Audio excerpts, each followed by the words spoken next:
Bonjour à tous, merci à vous de participer à cette présentation en ligne de notre nouveau manuel de français pour la classe de 6e qui s'appelle Invitation au voyage. Nous sommes ravis d'accueillir aujourd'hui Vanessa Louvet, poète, et Germain Telletch, directeur de collection de l'ouvrage Invitation au voyage. Merci à vous. Bonjour à tous. Donc, nous allons vous présenter ce manuel Invitation en voyage pour la classe de 6e qui répond aux nouveautés du programme de cycle 3.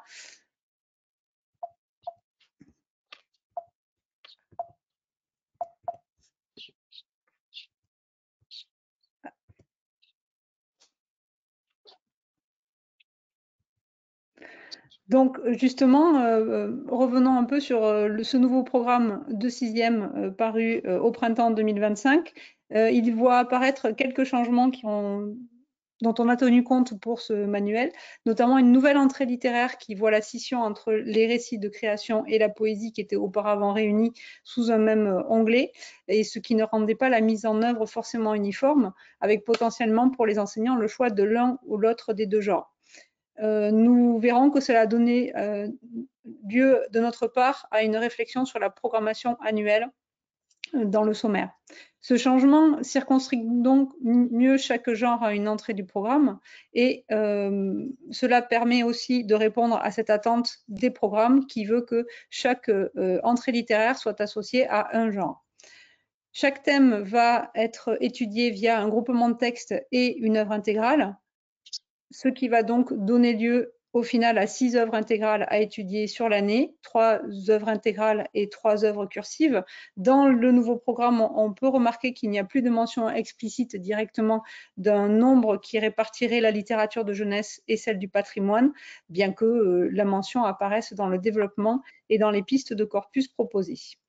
Un autre changement de ces programmes de 6e, c'est l'entrée spécifique du vocabulaire qui auparavant était inclus dans l'étude de la langue, avec l'enjeu du développement de la curiosité et de l'autonomie tout au long du cycle pour la recherche et l'expression de, comme dit dans le programme, des mots justes.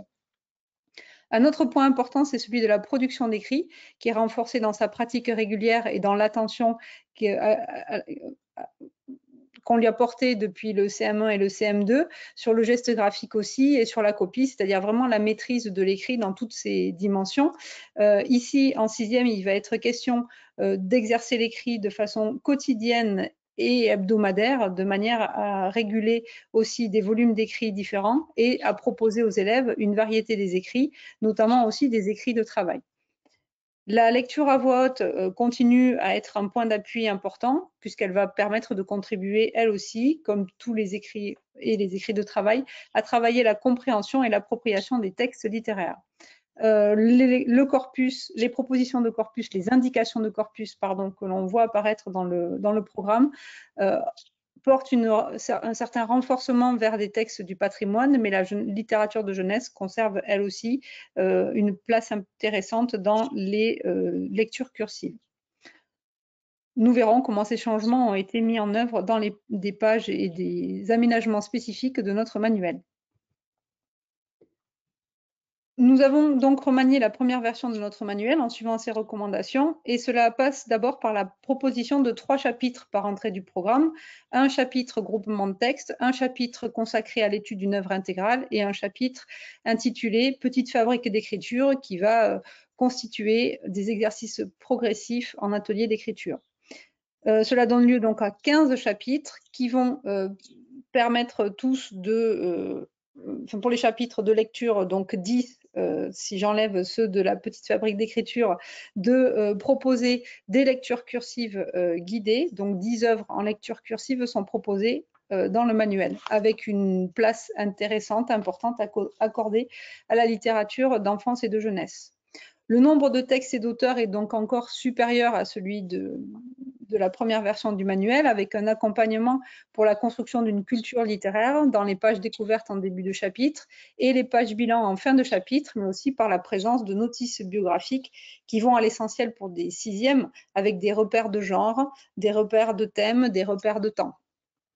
Une place importante est accordée à l'acquisition du vocabulaire, puisque ce travail va prendre lieu désormais sur des doubles pages avec une douzaine d'exercices variés et progressifs. Nous avons conservé des ateliers de fluence qui sont pensés très en lien avec la pratique du premier degré, mais qui sont aussi au service d'un approfondissement de la compréhension et de l'interprétation à mettre en œuvre dans le dernier niveau du cycle 3 pour amener aussi au cycle 4. La question de la différenciation n'a pas quitté nos préoccupations. On la retrouve à plusieurs endroits, déployée selon un principe important pour nous. Elle est conçue comme un étayage différent, mais elle permet de mener tous les élèves au même travail. On fait des choix de parcours d'exercice, par exemple en étude de la langue, de parcours méthodiques, par exemple en atelier, qui vont être différents, mais finalement, l'élève peut se confronter au bilan commun. L'étude de la langue, comme dans la première version du manuel, est pensée en décloisonnement par la présence d'une question spécifique de langue dans les questionnaires de littérature, mais aussi par le travail sur au moins un point de langue caractéristique d'un type de texte dans les ateliers de grammaire, qui sont remobilisables dans les ateliers d'expression écrite et orale. La partie spécifique à l'étude de la langue garde un fonctionnement global semblable, mais on y reviendra plus tard. La mécanique des exercices et leur différenciation a un petit peu évolué. Nous pouvons découvrir ici l'organisation générale du manuel qui synthétise ce que j'ai pu expliquer et qui fait aussi apparaître la présence de fiches méthodes qui, ici, mettent en lumière des techniques de travail, d'écriture, de lecture et d'oral qui visent, avec ces 13 fiches, à favoriser l'autonomie progressive des élèves de 6e.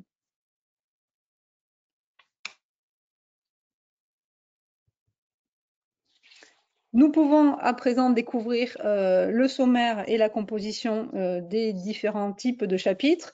Voici ici réunis 3 chapitres pour une entrée du programme et donc à chaque entrée du programme, on retrouvera ces mêmes 3 chapitres. Tout d'abord, on découvre un chapitre groupement de texte, puis une œuvre intégrale et enfin le chapitre d'écriture, la petite fabrique d'écriture. Le choix de l'entrée par le groupement de texte nous a semblé intéressant pour des élèves de 6e parce que la variété des textes du corpus qui sont composés avec des œuvres du patrimoine mais aussi des œuvres de littérature d'enfance et de jeunesse répond ainsi à la variété des profils de lecteurs d'une classe avant peut-être d'être un peu mieux outillés pour aborder l'œuvre intégrale. Bien entendu, comme beaucoup de propositions dans le manuel, ce n'est pas exclusif. On peut tout aussi bien commencer par l'œuvre intégrale, puisque les enjeux de compréhension et d'expression vont être renouvelés à chaque et approfondis et nuancés à chaque chapitre. On peut ainsi découvrir la programmation pensée si un enseignant décidait d'aborder les entrées qui sont dans l'ordre proposé, mais à nouveau, cela peut évoluer. Donc, nous avons choisi d'ouvrir le manuel par le récit d'aventure. C'est une entrée qui est assez classique pour la classe de 6e, pour accueillir les nouveaux collégiens dans cette nouvelle aventure du collège. Mais d'un point de vue didactique, c'est aussi pour les mettre ou les remettre en contact avec le genre narratif qu'ils connaissent plutôt bien, avec des personnages héroïques auxquels ils peuvent potentiellement s'identifier et avec des péripéties qui rendent ces lectures a priori plutôt plaisantes pour eux. L'intérêt, conformément au programme, est aussi de les guider vers une réflexion qui les invite à voir plus loin. Et ainsi, nous proposons un groupement de textes sur l'élan de l'aventure et en œuvre intégrale Le Petit Prince qui va glisser progressivement du voyage géographique vers un voyage plus intérieur et plus philosophique. Tous les chapitres le montrent, mais voilà ici l'exemple avec celui du Petit Prince. Je peux dire l'importance que nous avons accordée aux illustrations pour solliciter l'imaginaire et avancer pas à pas vers des symboles ou des allégories. La deuxième entrée du programme choisie est celle des monstres qui sont souvent d'ailleurs croisés au gré d'une aventure.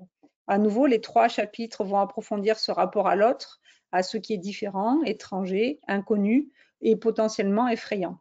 Le monstre dévoreur de l'Antiquité à la littérature contemporaine, l'ogre, le loup ou le mari assassin des contes de Perrault.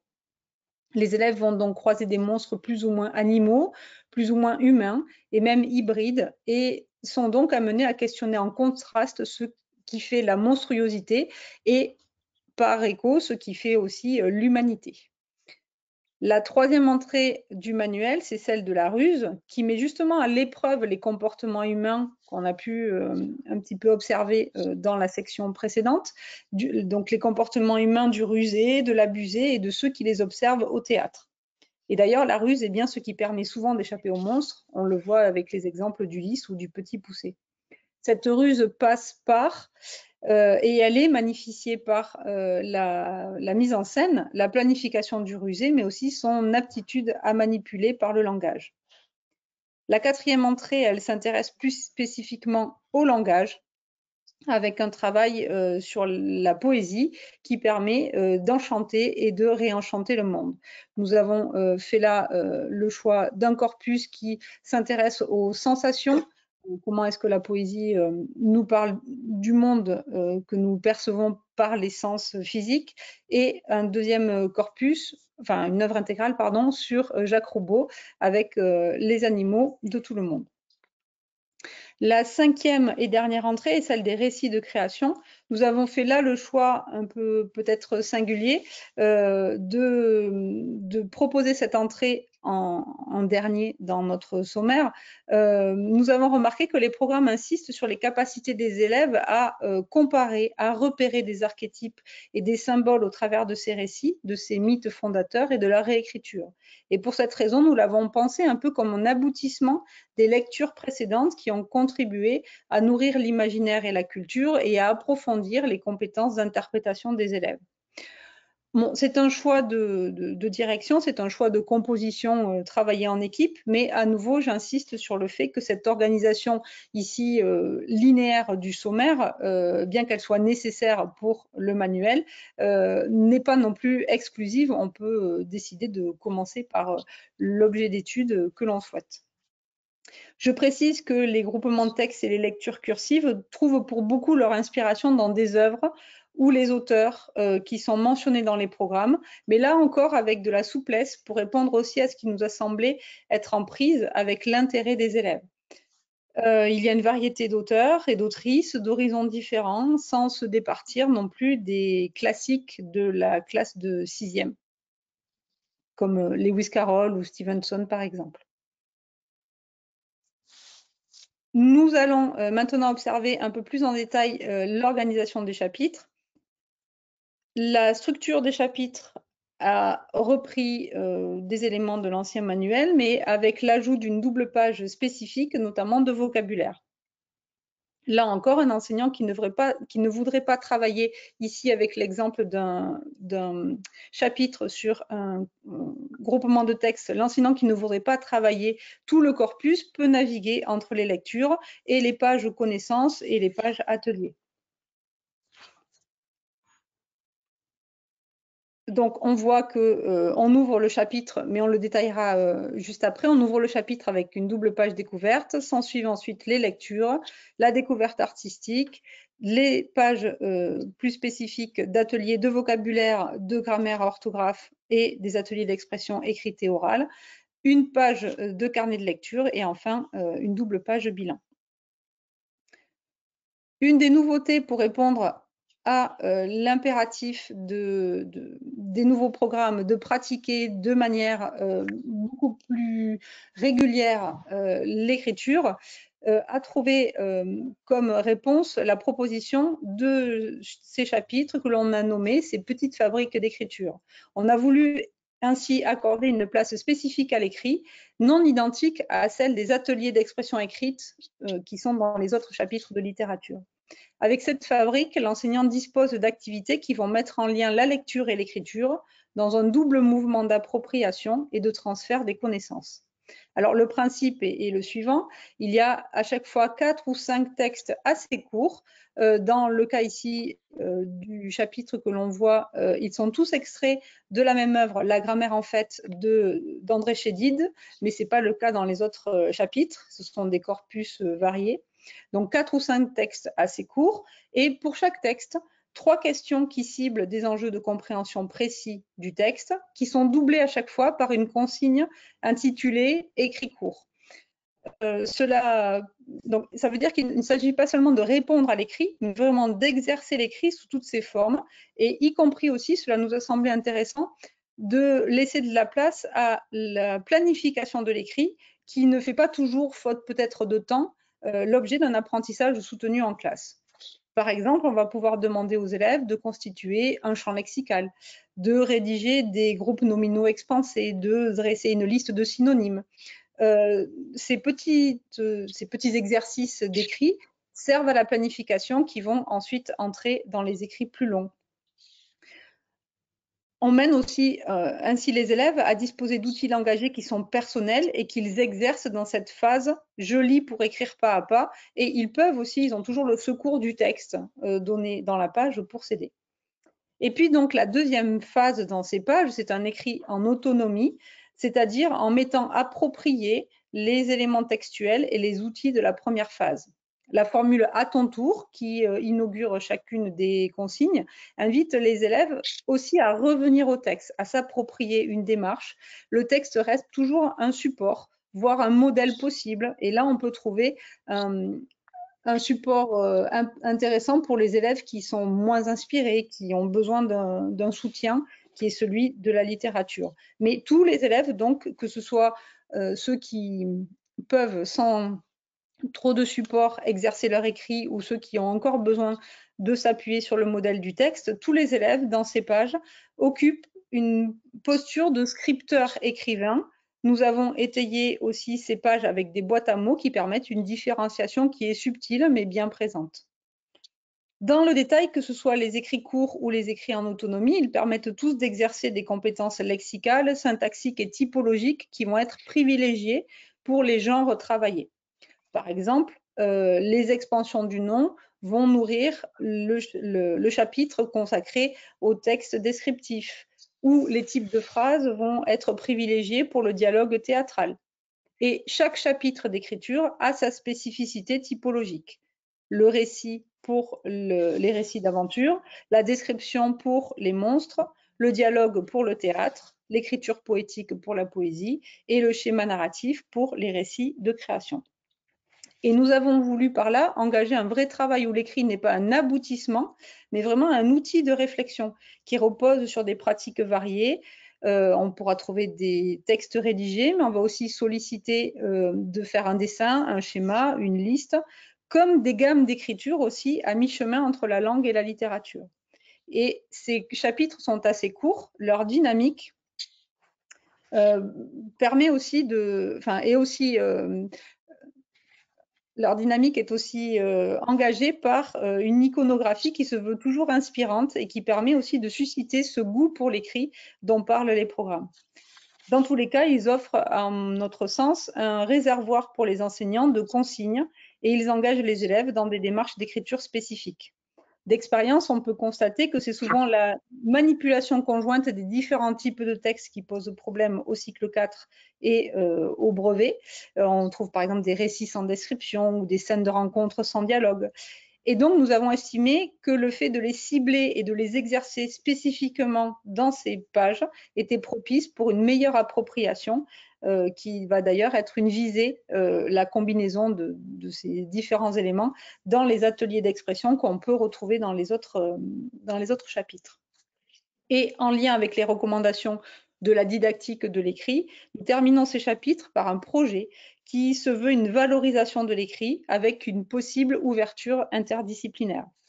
Ce projet est à la fois lié et décroché, c'est-à-dire qu'il va remobiliser des techniques d'écriture qui sont travaillées dans les pages précédentes, mais parce qu'il est pensé en étapes tout explicitées et qu'il contient des boîtes à mots, il peut aussi être traité de façon indépendante. Outre l'aspect ludique et collectif, ce projet s'inscrit d'ailleurs dans aussi des méthodes de l'écrit que l'on va pouvoir retrouver dans des fiches méthodes ou des ateliers d'expression, car il fait toujours la part belle aux différents jets et aux différentes destinations des écrits. Je vais maintenant passer la parole à mon collègue Germain pour la présentation d'un chapitre en détail. Merci Vanessa, bonjour à tous. Donc, je vais maintenant détailler la fabrique des chapitres de lecture. Pour illustrer ce propos, nous allons repartir d'un chapitre qui porte bien son nom, En route pour l'aventure. Alors, la formule a un peu évolué depuis la dernière édition pour correspondre aux attendus des nouveaux programmes, mais on a gardé absolument tout ce qu'on voulait garder dans la philosophie de notre manuel. Et on le voit dès cette ouverture. Comme vous pouvez le voir, un chapitre s'ouvre sur un titre et surtout une problématique que l'on veut à hauteur d'élève, compréhensible par les élèves, une problématique qui, conformément au programme, mêle bien un aspect ontologique et littéraire aussi. Cette problématique ici, qu'est-ce qui pousse un personnage vers l'aventure? C'est donc une question vive, à la réponse complexe, une question que finalement l'enseignant pourra même poser très régulièrement au fur et à mesure de l'avancée du chapitre. D'ailleurs, cette question recevra bien une réponse que l'élève construira au terme de son parcours dans le bilan.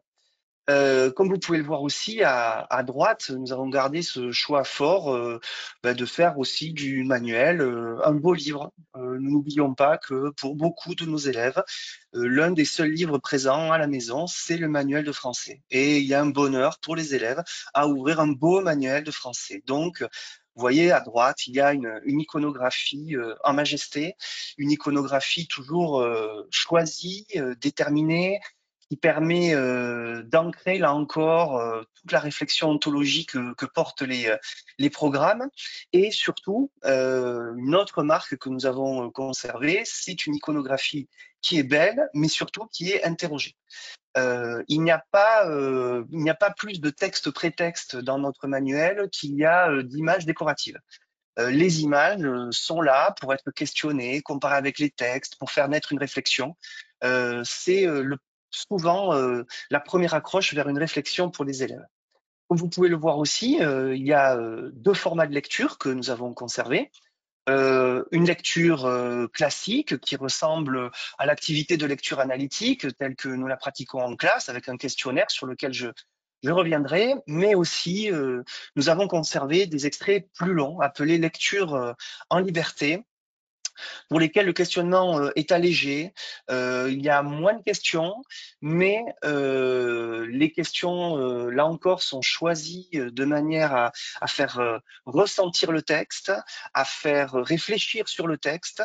Et l'objectif de ces lectures en liberté, on les reverra, c'est vraiment pour un élève de franchir un pôle de compétences dans une lecture plus longue.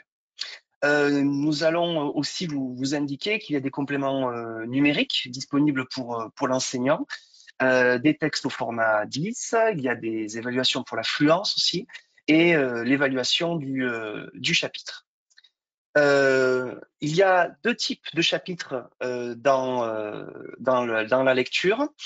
On a donc, comme vous l'a montré Vanessa, des chapitres dédiés à des groupements de textes. Et il y en a d'autres qui sont dédiés à des œuvres intégrales. Là, vous avez l'exemple, par exemple, du Petit Prince, qui donc est indiqué dès la page d'ouverture. On va passer maintenant aux pages découvertes. Alors, il s'agit d'une double page qui sert de propédeutique à la lecture des textes. Là encore, nous gardons notre choix qui est que l'élève travaille tout le temps. Voilà, c'est lui qui construit ses savoirs et en particulier, il s'appuie souvent sur de la lecture documentaire pour lui-même commencer à comprendre l'univers dans lequel il se trouve, dans lequel il est plongé. Ces pages découvertes ne sont donc absolument pas descendantes, ce sont des pages engageantes, enrôlantes, dans lesquelles l'élève va lire des textes documentaires, des biographies, des frises chronologiques, des pages de bande dessinée, des iconographies de l'Antiquité jusqu'à nos jours. Il y a une variété considérable de documents sur lesquels l'élève va être amené à réfléchir. Comme vous pouvez le voir aussi, nous avons gardé un choix fort qui est de proposer des pages riches et en même temps les plus épurées possibles. Comme vous pouvez le voir, une majesté est donnée véritablement au support, qui doivent être lisibles par tous nos élèves. Et les questions ne sont pas extrêmement nombreuses, elles sont calibrées de manière à être efficaces et de manière à ne pas saturer les pages. Nous pensons à tous nos élèves en difficulté qui, nous le savons, sont complètement noyés dans des pages beaucoup trop riches, dans des textes composites dans lesquels finalement ils finissent par se noyer. Donc cette page découverte est manifeste de ce choix-là et permet finalement à l'élève de se projeter dans le chapitre en posant des savoirs, mais aussi en commençant à travailler son interprétation et en ouvrant son horizon d'attente. Nous allons passer à présent à une page typique d'une lecture. Nous avons donc un texte, page de gauche, toujours en majesté, doté de notes nombreuses, riches, d'un encart biographique plutôt, et surtout, comme vous pouvez le voir, en haut à gauche se trouvent les objectifs et les compétences qui seront travaillées dans ce chapitre, dans cette lecture plutôt. Là encore, choix est fait de ne pas surcharger une page et un travail d'objectifs extrêmement nombreux qui seraient survolés. Nous choisissons vraiment de poser nos élèves de 6e sur un objet de travail qui est limité et approfondi. À droite, le pavé des questionnaires est resté quasiment le même que dans la précédente édition. Un premier pavé dédié à la compréhension littérale du passage qui s'appelle Je comprends l'essentiel. Ces questions sont déjà des objectifs en eux-mêmes, dans la mesure où, on le sait, dans certains groupes de besoins, la compréhension littérale du texte sera déjà un objectif important. Pour y aider, nous avons développé davantage la différenciation que dans nos précédentes éditions. Comme vous pouvez le voir, il y a des défis pour aller plus loin et des aides pour étayer qui sont présents à chaque fois 2 fois dans l'analyse du texte. Encore une fois, nous pensons à créer, si vous voulez, des outils mobilisables par l'enseignant qui soient efficaces, pratiques et surtout compréhensibles par tous, la différenciation pouvant être souvent très difficile d'accès dans sa forme pour les élèves et pour les enseignants aussi. On a fait le choix d'avoir une différenciation extrêmement claire et explicite pour pouvoir être efficace. Viennent ensuite des questions liées à l'étude de la langue. Il y a bien évidemment des renvois vers la partie langue du manuel. La spécificité dans ces pages-là, c'est que la question de langue est toujours au service de la compréhension et de l'interprétation du texte. Ce sont des questions qui ne sont absolument pas décorrélées de leur intérêt au regard de la construction de compétences de lecture chez les élèves. Au contraire. Ainsi, on commence à amener nos élèves de 6e vers des analyses finalement qui commencent à être stylistiques et pas seulement liées à des éléments d'interprétation. Comme vous pouvez le remarquer, il y a une deuxième évolution dans ces pages, c'est que le vocabulaire, qui devient un enjeu considérable dans les nouveaux programmes, le vocabulaire est présent 2 fois dans ces pages lecture, et c'est le cas pour toutes les pages lecture.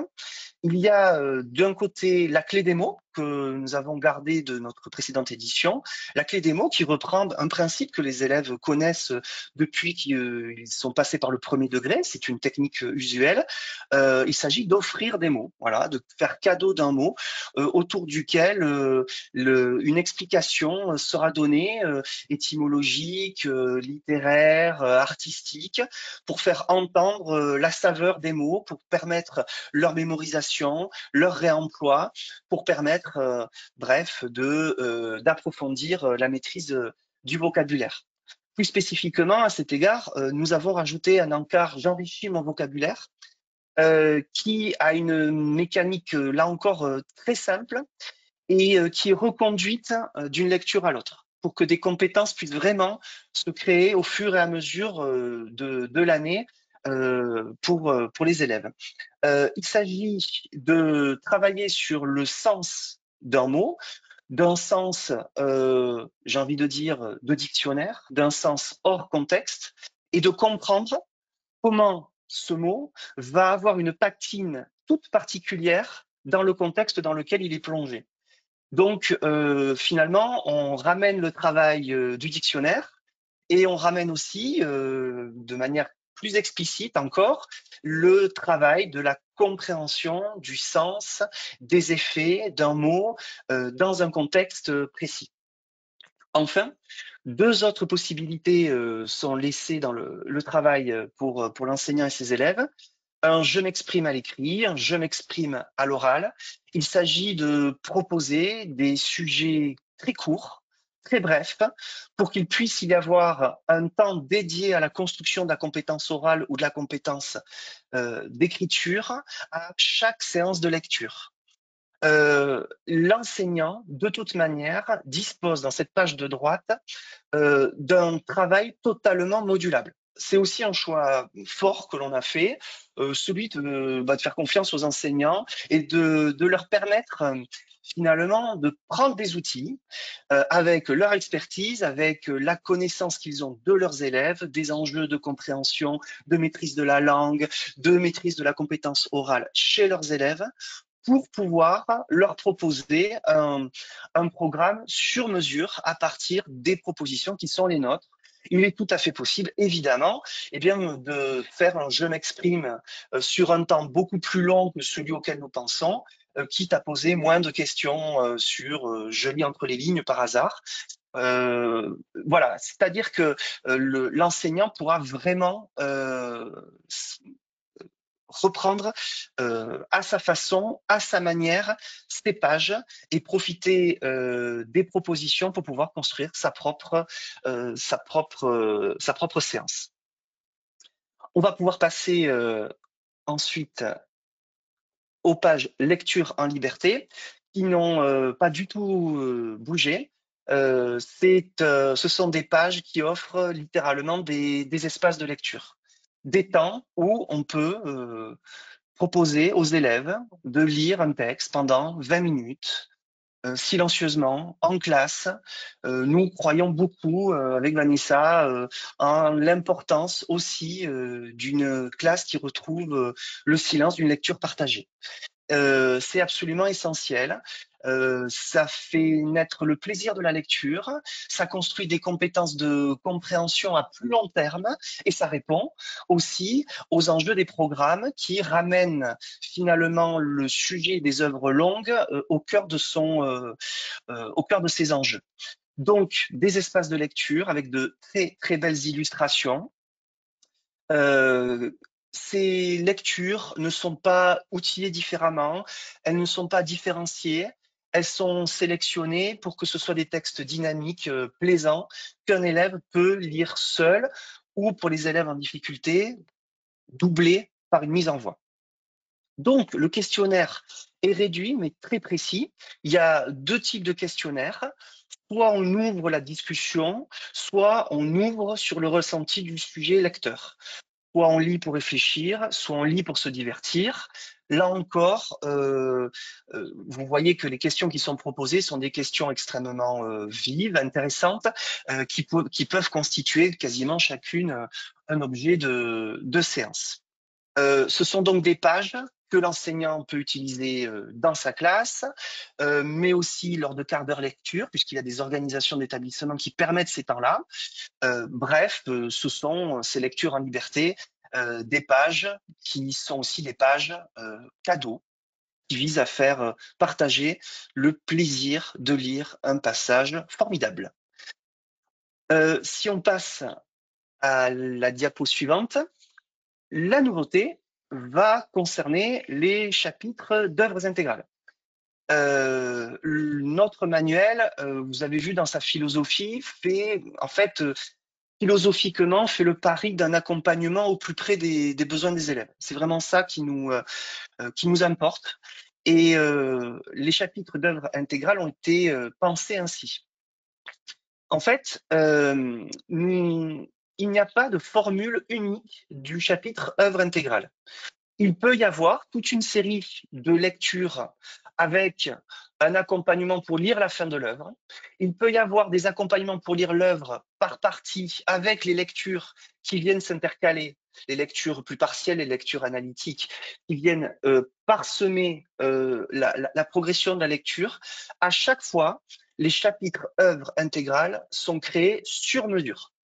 Parce que notre matière, c'est peut-être la matière la plus vivante qui existe, ce sont des œuvres.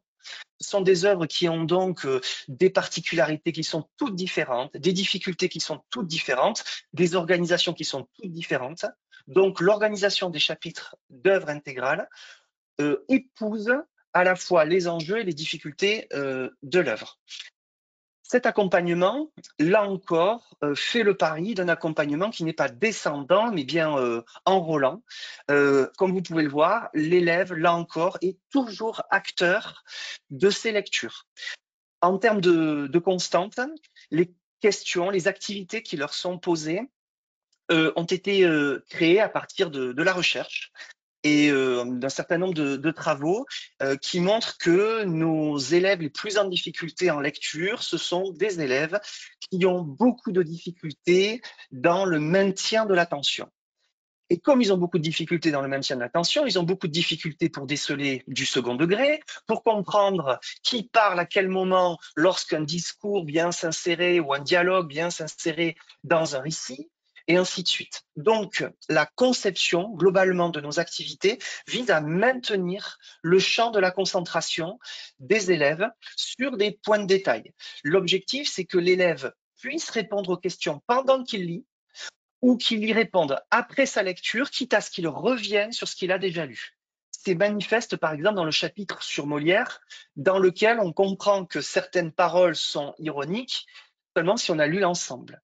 Donc, là encore, c'est du sur-mesure. L'objectif, c'est vraiment de développer des compétences de lecteur en autonomie sur des œuvres intégrales, longues, complexes, mais aussi extrêmement stimulantes. Les activités sont donc extrêmement variées. Elles peuvent aller depuis le repérage anaphorique jusqu'à la remise en ordre du résumé d'un passage.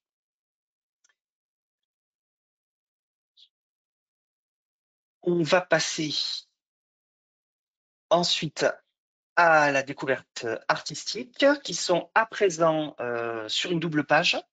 Les nouveaux programmes articulent œuvre intégrale, groupement de texte, et en dessous, dans les programmes, donc, il y a bien prolongement artistique. Les programmes sont bien pensés autour de cette trilogie-là. Donc, on a augmenté l'espace dédié à la découverte artistique. Là, vous avez une page sur l'aventure qui fait dialoguer le roman d'aventure avec le film d'aventure. Et quel meilleur film que Indiana Jones pour parler de cette littérature-là. Il s'agit là encore de pages enrôlantes, engageantes, dans lesquelles l'élève va repérer des éléments techniques, va apprendre comment c'est conçu. Et d'un autre côté, l'élève va aussi affiner ses capacités interprétatives, faire dialoguer ce qu'il a lu avec ce qu'il est en train de voir. En tout cas, il va vraiment faire dialoguer ces pages avec le reste du chapitre. Ça n'est absolument pas décorrélé, au contraire. Le but de ces pages, ce n'est pas seulement de donner une culture générale, c'est bien d'améliorer la compréhension des textes et l'écriture des textes par de la mise en réseau. Comme vous pouvez le voir, là encore, le choix est fait de belles pages, les plus épurées possibles, pour aussi que les élèves apprennent à goûter à la beauté plastique des objets qui lui sont soumis. Il n'y a pas deux pages de découverte artistique semblables dans le manuel. Chaque page de découverte artistique s'intéresse à un art différent. Donc là, c'est le cinéma. Les pages de découverte artistique à l'échelle du manuel sont extrêmement variées et recouvrent l'ensemble des arts qui sont présents dans les programmes. On va maintenant passer au bloc suivant. Comme dans la première formule du manuel, on va avoir des pages vocabulaire, grammaire et orthographe qui vont se succéder et qui vont amener vers des ateliers, ateliers d'écriture, ateliers d'oral. L'objectif, là encore, c'est au sein de ces pages-là de donner du sens aux apprentissages. Le vocabulaire qui va être travaillé dans ces pages va pouvoir être réinvesti dans l'écriture et l'oral qui vont suivre bientôt. Comme le vocabulaire est un nouvel enjeu des programmes, nous sommes passés de 1 à 2 pages de travail avec des exercices très nombreux, très variés. Alors, ces exercices ont une petite signalétique à chaque fois en termes de difficulté. Ces pages sont pensées pour que les enseignants puissent faire tous les exercices, voir tous les éléments qu'ils veulent voir, mais dans des niveaux de difficulté qui peuvent varier d'un élève à l'autre. Pour le dire encore autrement, un élève en difficulté travaillera très exactement sur les mêmes objets que ses camarades. Ça, c'est extrêmement important dans le cadre d'une différenciation efficace et éthique aussi. Cette double page donc de vocabulaire propose entre 10 et 12 exercices qui font travailler les mots en tous sens. Là encore, il n'y a quasiment pas 2 exercices qui se ressemblent. On les fait travailler du point de vue de la formation, dérivation, composition, mais on les fait travailler surtout dans des réseaux sémantiques. Notre objectif, c'est qu'ils mettent les mots en réseau pour qu'ils les apprennent et pour qu'ils les réemploient en contexte. Dans des réseaux sémantiques extrêmement divers. Synonymie, antonymie, découverte d'expressions, de proverbes figés que les élèves ignorent souvent et dont ils peuvent se nourrir dans leur propre écriture. Nous travaillons tout un spectre du sémantisme dans le vocabulaire. Ils sont donc marqués progressivement et ils couvrent tous les aspects du vocabulaire. Il y a aussi des activités ludiques qui sont prévues. Vous voyez que là, par exemple, il y a un mot mêlé. Il y a des activités de réinvestissement, toujours, que ce soit en vocabulaire ou en grammaire orthographe. En bas à droite, c'est le dernier exercice, une activité de réinvestissement qui permet, une fois que l'enseignant a travaillé pendant 1 heure l'orthographe, d'opérer un réinvestissement immédiat. Parce qu'on sait combien c'est important de réinvestir tout de suite le travail sur le vocabulaire ou la grammaire pour favoriser une fixation avant que la sonnerie ne sonne, toujours trop tôt. Nous avons donc développé ces pages pour que l'élève puisse répertorier, classer des mots. Évidemment, l'idéal, c'est le développement du carnet de vocabulaire pour lequel une bulle est dédiée. Concernant les pages grammaire et orthographe, nous conservons exactement les mêmes principes.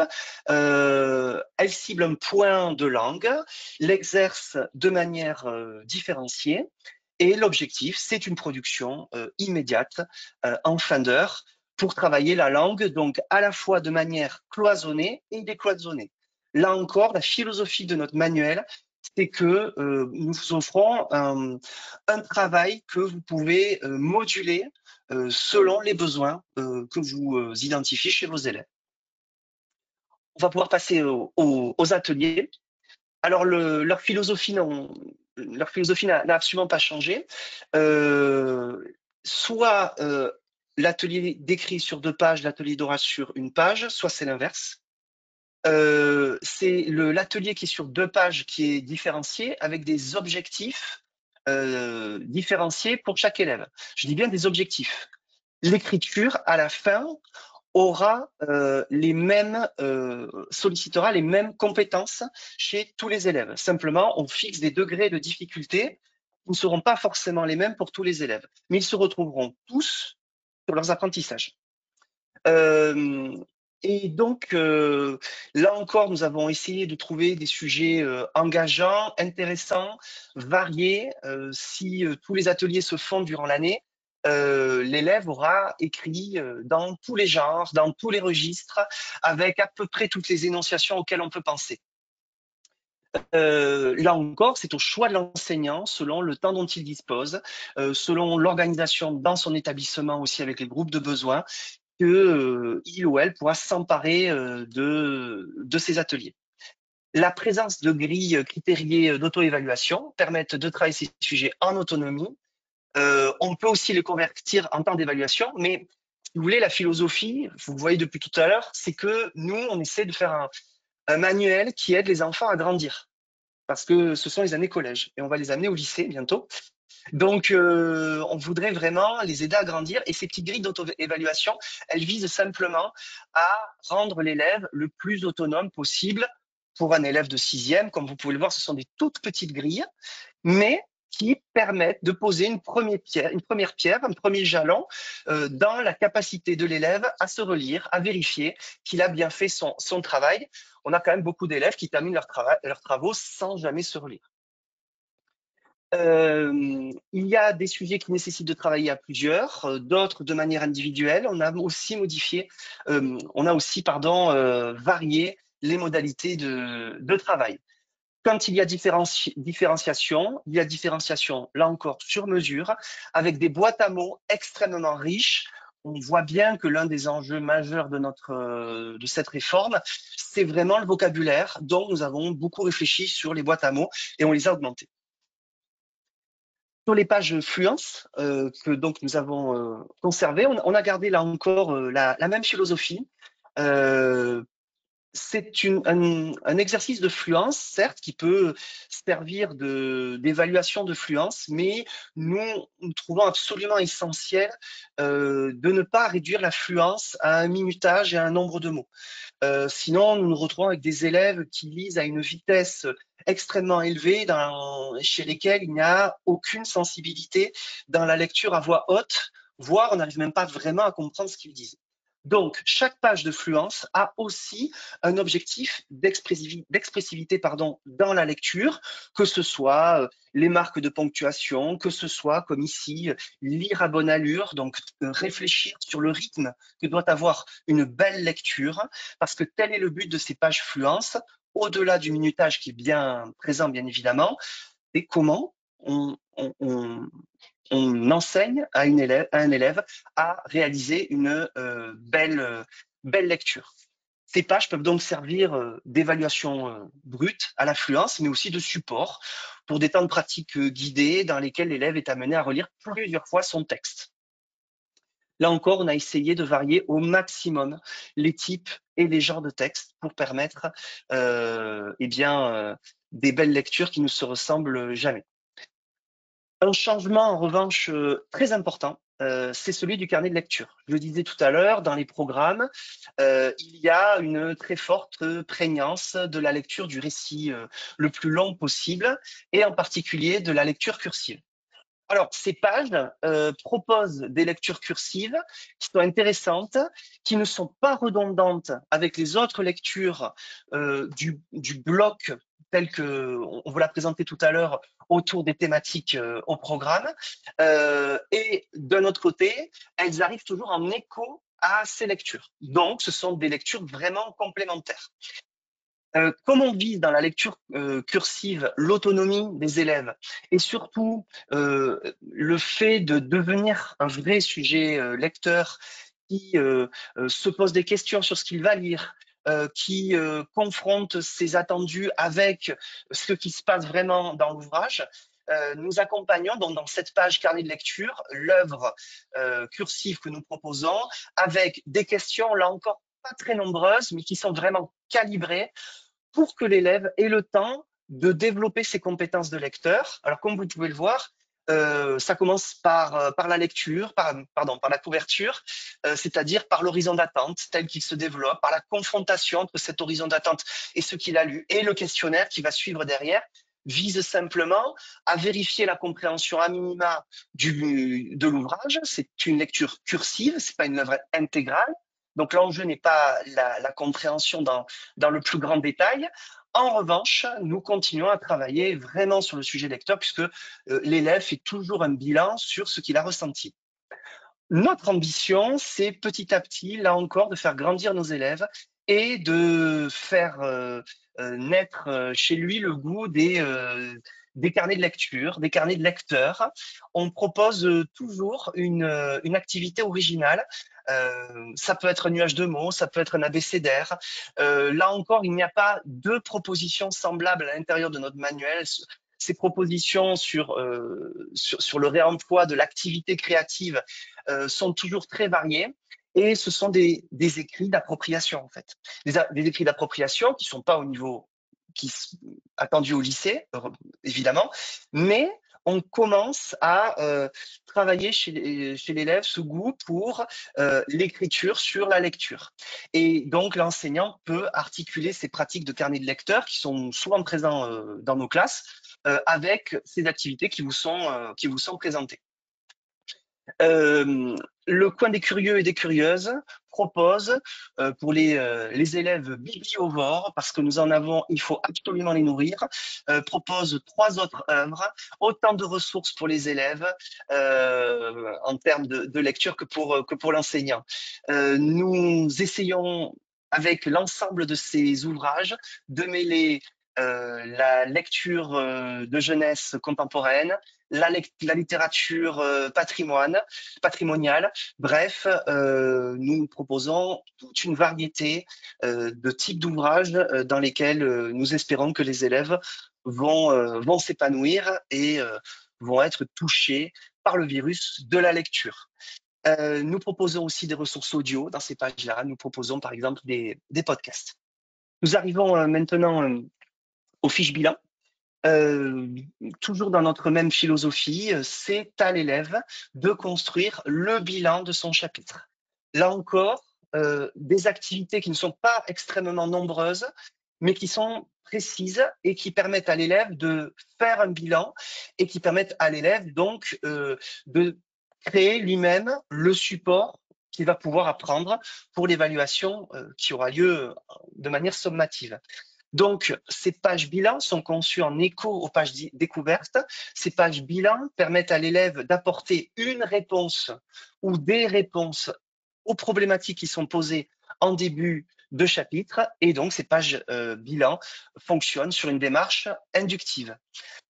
Il s'agit là encore de varier le plus possible les modalités de travail de l'élève, que ce soit des éléments à relier entre eux, que ce soit des cartes mentales à créer ou à illustrer, que ce soit des tableaux à constituer.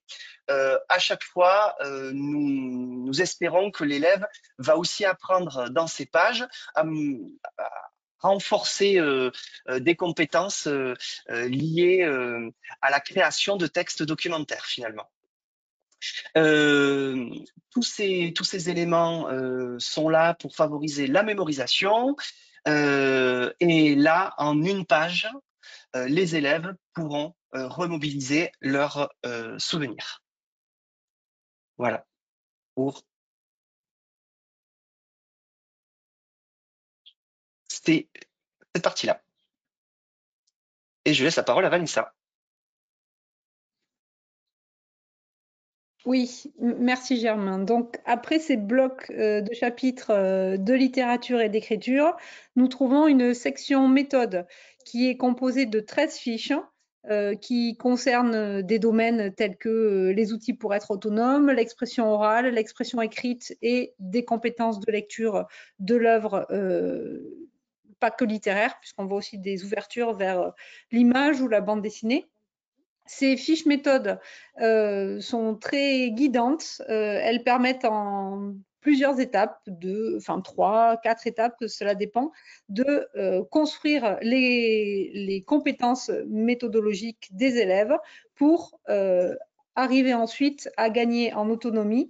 Et ces fiches sont convoquées, peuvent être aussi convoquées en écho avec les ateliers d'expression écrite ou d'expression orale qui sont présents dans les chapitres.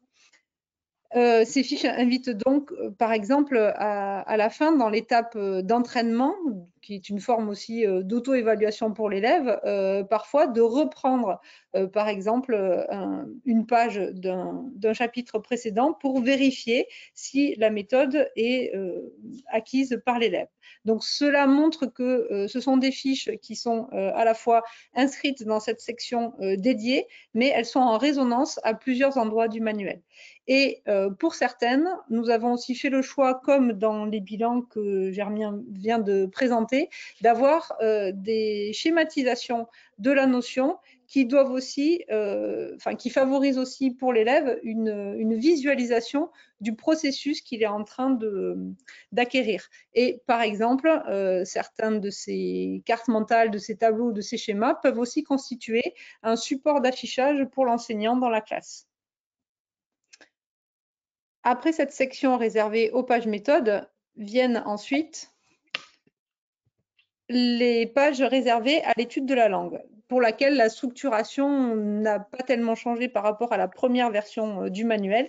Certains points ont été adaptés avec certaines légères modifications des programmes, mais on a continué à s'appuyer fortement sur le guide grammaire CP 6e, et notamment pour les recommandations de corpus d'exemples, en excluant les phrases qui pouvaient comporter des nuances, des difficultés non nécessaires, je vais dire, pour des élèves de 6e. Donc là, on a été très attentif à vraiment être dans le cadre de ce guide institutionnel qui offre une vraie démarche progressive de l'étude de la langue.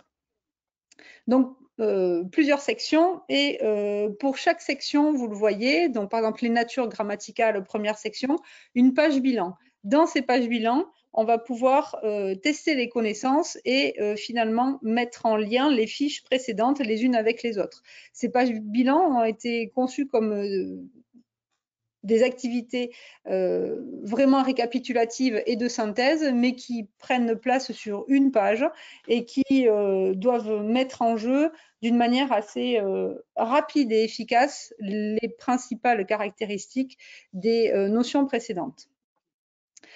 Il y a aussi dans plusieurs sections des pages fléchées, vous le voyez, orthographe, par exemple dans la deuxième section, les fonctions grammaticales bien accordées dans le groupe nominal et bien accorder le verbe avec le groupe sujet.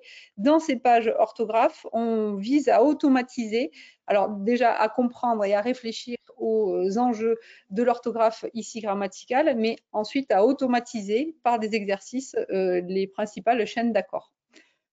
Avec ces pages d'études de la langue, un jeu de loi est proposé en bonus et on peut imaginer qu'il puisse être utilisé en évaluation par l'enseignant, en évaluation diagnostique, mais aussi en évaluation formative ou à d'autres moments de l'enseignement. On peut imaginer que les élèves aussi s'approprient cet outil sur des temps peut-être de différenciation où certains auraient peut-être en atelier d'écriture terminé et peuvent ensuite s'exercer de façon assez ludique à ces questions de langue.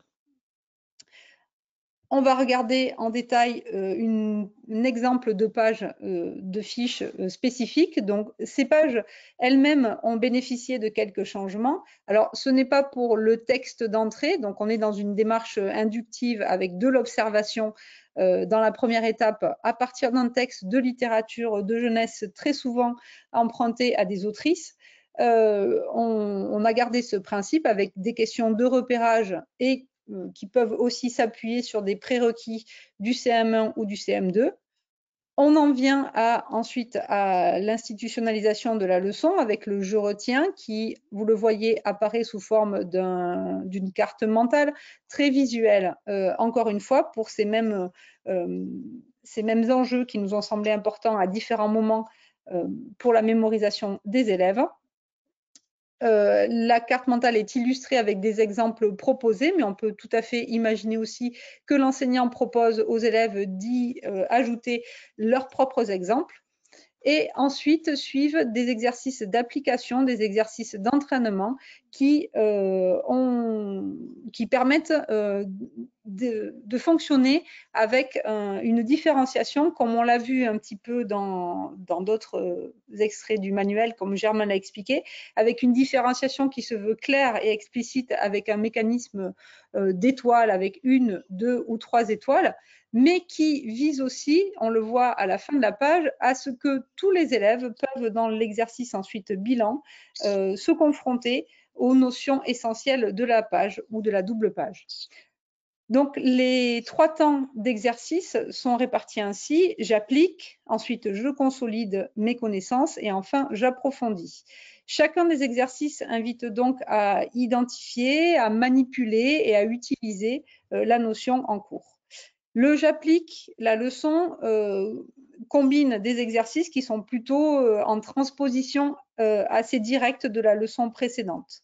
Dans la section je consolide, nous avons privilégié une démarche plus réflexive, plutôt avec des questions dans lesquelles on va attendre une justification ou une explication grâce à laquelle l'enseignant peut aussi mesurer la maîtrise des concepts et la maîtrise aussi d'un vocabulaire métalinguistique. Enfin, dans la section j'approfondis, la démarche d'analyse est plus fine. Alors, ça peut être avec des énoncés qui sont plus difficiles ou bien avec des consignes qui nécessitent de combiner plusieurs opérations d'identification ou de manipulation qui ne sont pas forcément explicitées. Ou alors, ça peut aussi être des petites tâches d'écriture dans lesquelles l'élève doit inventer des expressions.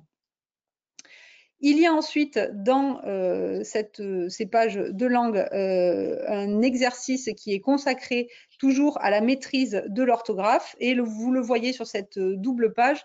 Ce n'est pas toujours le cas, mais nous avons déjà pensé à ces exercices de réécriture tels que les élèves vont les retrouver à l'épreuve écrite du brevet, dans lesquels il faut transposer selon une contrainte donnée. Donc parfois, assez souvent, il y a cet exercice qui est déjà type brevet, on va dire, une réécriture. Mais parfois, c'est aussi d'autres enjeux. Vient ensuite une section qui s'intitule « Je joue avec les mots » et qui n'est pas sans rappeler non plus ce qu'on a pu voir dans les doubles pages de vocabulaire. Là, c'est une activité ludique qui peut s'inspirer de contraintes d'écriture telles que celles de l'Oulipo ou alors jouer avec les mots selon leur forme, leur sens ou des mots fléchés, des mots croisés, ce genre de choses. L'idée étant toujours de proposer aux élèves de pouvoir faire cela aussi peut-être en autonomie, mais de susciter chez eux une curiosité vis-à-vis de la notion et des tâches linguistiques qui y sont liées. Vient ensuite un onglet qui regroupe une activité, enfin des activités qui visent à écrire ou à lire. Ici, c'est à écrire dans cette double page où on va demander de rédiger un court texte à partir d'une image. Mais parfois, il s'agit de lire un extrait littéraire et de répondre à une question en justifiant la réponse par rapport à l'analyse grammaticale, un petit peu comme les questions de langue que l'on retrouve dans les pages des chapitres littérature. C'est là, dans cette dernière partie, un enjeu qui montre le décloisonnement des savoirs et qui renvoie l'étude de la langue, qui la met au service de l'écriture, au service de la lecture, comme on a pu le voir dans les pages, dans les chapitres de littérature. Enfin, un exercice de bilan. Je fais le bilan. Comme je le disais tout à l'heure, donc cet exercice bilan, lui, est fait à partir d'un énoncé qui n'est pas littéraire et qui propose 3 questions qui vont rappeler les 3 types de tâches que les élèves ont pu effectuer dans ces pages: identifier, manipuler et utiliser. Et donc qui correspond aux 3 niveaux de différenciation des exercices. Mais vous le voyez ici, les questions ne sont pas fléchées avec cette différenciation explicite. Ce choix, en fait, laisse la possibilité à l'enseignant de choisir de ne poser que quelques questions à certains élèves, mais cela permet de garder aussi la possibilité pour tous d'essayer de répondre aux différentes questions. par exemple, ici, la dernière question d'utilisation qui invite l'élève à poursuivre le texte en ajoutant des phrases qui contiennent un complément circonstanciel de lieu, etc., nécessite donc une appropriation que l'on pourrait estimer plus importante de la notion, puisque l'élève doit lui-même trouver ses compléments. Mais un élève qui n'aurait pu s'exercer que sur les exercices de première catégorie, qui est celle de l'identification, pourrait tout à fait reprendre des compléments circonstanciels de l'exercice 1, par exemple, pour les ajouter dans son texte. Donc, le bilan, vraiment, on veut que tous les élèves aient leur chance de s'exercer dans ce dernier temps de bilan pour que la différenciation ait conduit les élèves au même savoir.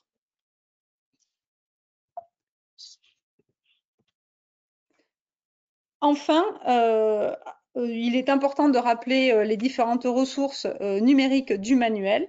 Nous trouvons dans le manuel des quiz autocorrectifs pour la compréhension des textes, pour s'assurer que l'on a compris en autonomie l'essentiel des textes. Il y a en général 5 questions pour les textes, y compris les textes, même les courts textes des chapitres d'écriture. Donc là, c'est très intéressant pour un travail même peut-être préalable à la maison qui permet à l'enseignant de programmer la restitution de la lecture en classe ensuite. Tous les textes des chapitres sont enregistrés pour faciliter la compréhension des textes et animer la classe. Je précise aussi que les ouvrages proposés en lecture cursive dans le carnet des lecteurs bénéficient de l'enregistrement du début de l'œuvre, comme on le ferait en classe lorsqu'on va donner envie aux élèves de lire seuls. On va commencer à leur lire les quelques premiers paragraphes ou premières pages. Et bien là, c'est la même chose. Il y a aussi des captations vidéo qui vont accompagner la découverte de la pièce de Molière pour le chapitre 8. Germain l'a dit tout à l'heure, tous les textes sont proposés également en version imprimable ou au format 10. Et puis, d'autres ressources sont imprimables pour faciliter l'animation de la classe, par exemple des tableaux, des grilles ou des choses qui sont nécessaires. Je précise aussi que le manuel numérique est offert pour l'achat du manuel papier.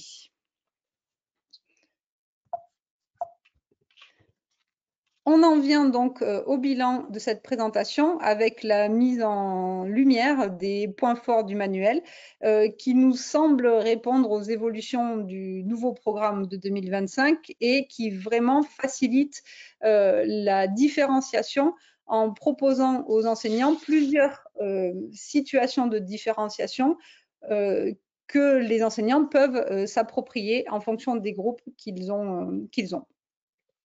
Donc, le manuel va proposer 3 types de chapitres pour aborder chaque thème, avec un groupement de texte, une œuvre intégrale et un atelier d'écriture pour travailler les compétences liées aux spécificités du genre. Ces chapitres peuvent être travaillés dans l'ordre ici donné, mais peuvent être aussi choisis indépendamment les uns des autres. 10 lectures cursives qui sont guidées avec ces activités du carnet de lecteur. Le manuel aussi met l'accent sur la variété des mises en activité et la différenciation pour faciliter les apprentissages. Il est bien, on a voulu vraiment aider, étayer le travail pour les élèves en difficulté, mais aussi avec les défis que l'on trouve dans les pages lecture, nourrir aussi la curiosité et l'envie des élèves qui sont le plus en réussite. C'est la même chose aussi dans les ateliers d'écriture où on va solliciter aussi voilà, ces deux tensions qui permettent vraiment de travailler favorablement l'hétérogénéité en classe et d'amener les élèves vers les mêmes savoirs. Le travail sur le vocabulaire est approfondi, que ce soit dans le questionnement spécifique des textes avec la question de vocabulaire, dans les 2 pages consacrées au vocabulaire avant les ateliers, mais aussi cette clé des mots à laquelle nous tenons beaucoup, qui est vraiment cette ouverture vers d'autres langues, vers des sens peut-être moins soupçonnés de certains mots. Et on a vraiment travailler cela dans tous les thèmes. Comme le disait Germain, là aussi sur la clé des mots, par exemple, aucune clé des mots ne ressemble à l'autre. Les activités spécifiques de lecture à haute voix et de fluence ont été détaillées et elles restent encore au cœur de nos préoccupations. Et enfin, l'approche de la langue a été conçue pour faire réussir les élèves avec ces leçons qui ont été voulues visuelles, les exercices qui sont différenciés et l'exercice bilan qui permet à nouveau d'aboutir à des savoirs qui sont communs. Voilà, nous en avons terminé avec cette présentation. Germain, est-ce que tu voudrais ajouter des choses que j'ai pu oublier dans ce bilan? Non, c'est très complet.